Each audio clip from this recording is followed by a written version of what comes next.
как это ваши мама и папа отпустили вас в море.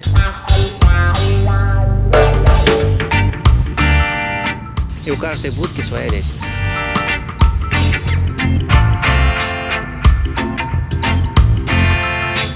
Добрый вечер! Будет. Везде по побережью военные базы. Это маленькие кусочки открыты, пляжи, павильончики. Очень много колючей проволоки. Северная Корея близко.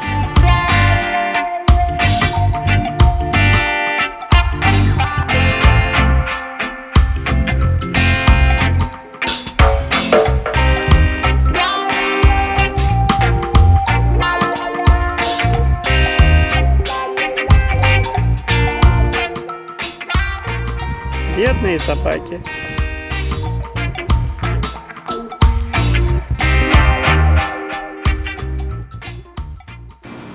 Строится очередная гостиничка. Так вот, пошли купаться сегодня. Покупались. Там уже такие мурашки местные. Люди убирают пляж перед открытием. Открывается он официально в 9, а до 9 часов здесь купаться нельзя. Потому что нам объяснил один из мурашиков. Сказал, что позвонили военные. Мол, здесь люди у вас какие-то непорядочные купаются до открытия пляжа, что не положено. Вот, до 9 купаться нельзя. Но мы успели немножечко.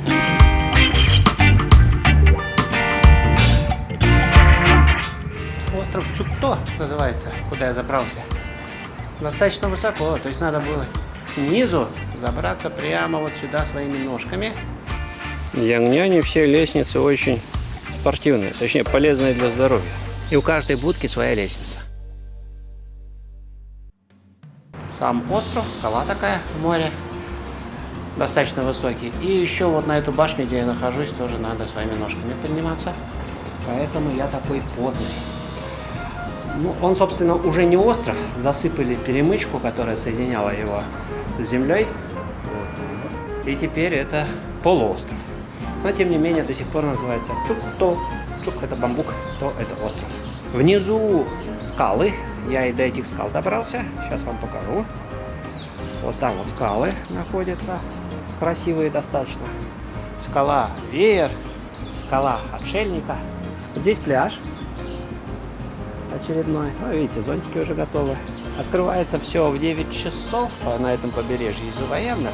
Пока, наверное, не открыть. Но, может быть, еще и отдыхающие не приехали, потому что сегодня рабочий день, и так рано, может быть, еще никого нет. Здесь еще один пляж и порт рыбацкий. Порт называется Нам-Э. Нам это либо юг, либо мужчина, а это, наверное, любовь. Надо посмотреть иероглифы точно. То ли мужская любовь, извините, то ли южная любовь. Любвеобильный какой порт.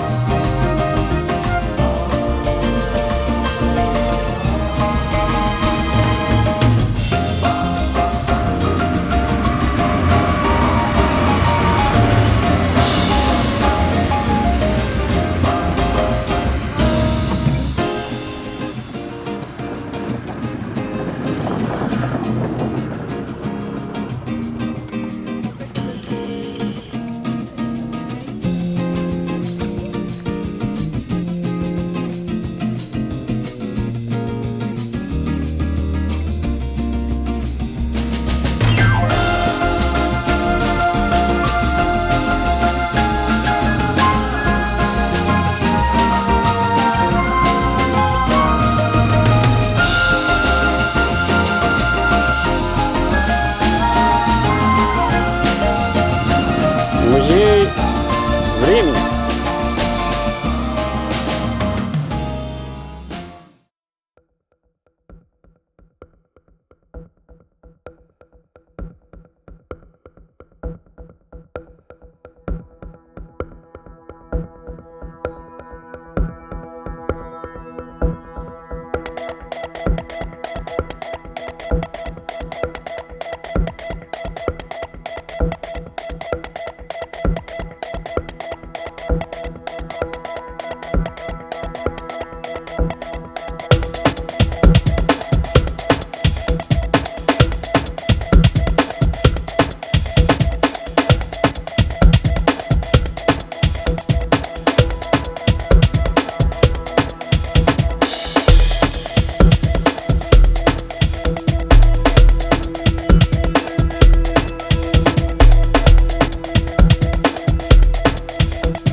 Хорошо-то как.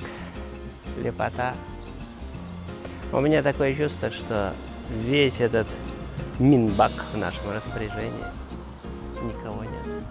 Вчера хозяин сказал, что высокий сезон, но на неделе, поэтому 70 тысяч вон, это около $65 в сутки. Ну, будем думать, что в низкий сезон, наверное, $40-50 за комнату в сутки. Мин – это народный. Ак – ночлег. Народный ночлег. Минбак.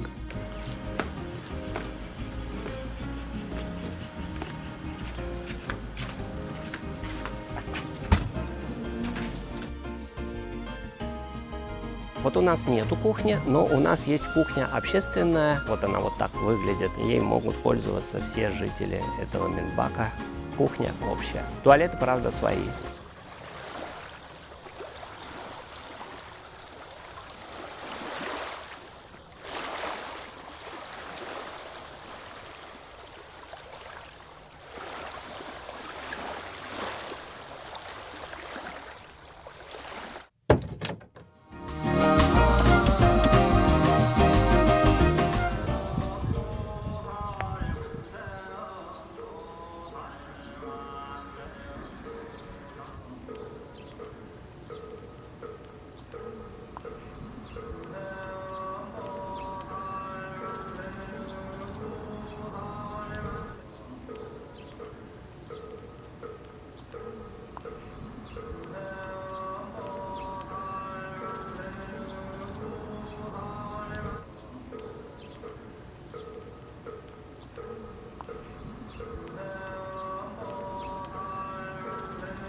Если по комнатам судить, то зачастую пеншен от Минбака ничем не отличается. Хотя, вроде бы, Минбак должен быть попроще.